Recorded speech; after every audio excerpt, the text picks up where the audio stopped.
এই যে সমস্ত মাতালেরা এবার কোথায় যাবে? হ্যাঁ, আমাদের মুখ্যমন্ত্রী শুভেন্দু অধিকারী কি ঘোষণা করেছে একবার শোনো। কমপ্লিটলি গোটা রাজ্যে যত বেআইনি মদের ঠেক, যত গাঁজা চরস বর্ডারে তো ধরছেন আপনারা। বেঙ্গল এসটিএফ তো rail station bus stand recce করে ধরছে, প্রতিদিনই ধরছে। কিন্তু একেবারে রুরাল এলাকাতে গাঁগঞ্জেও এটা একদম সম্পূর্ণ উপড়ে ফেলা দরকার। আমি তো বলবো একদম ঠিক কাজ করেছে। এইবার থেকে বেআইনি ভাবে আর কোনো নেশা ভাঙ করা ভাই চলবে না। কারণ বন্ধুরা, বেশিরভাগ পরিবারে এই একটা কারণের জন্যই কিন্তু সংসারে ভাঙন ঘটে। আর সেই কারণটাকেই এবার আমাদের বাংলার মুখ্যমন্ত্রী শুভেন্দু অধিকারী পুরো খুঁটিয়ে বের করেছে।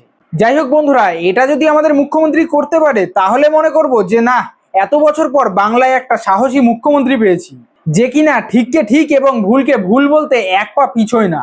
যাই হোক বন্ধুরা, এই বিষয়ে তোমাদের কি মতামত সেটা কিন্তু অবশ্যই আমার কমেন্ট বক্সে কমেন্ট করে জানিয়ে যেও এবং ভিডিওটা সর্বোচ্চ পরিমাণে যতটা পারবে শেয়ার করে দিয়ে যেও।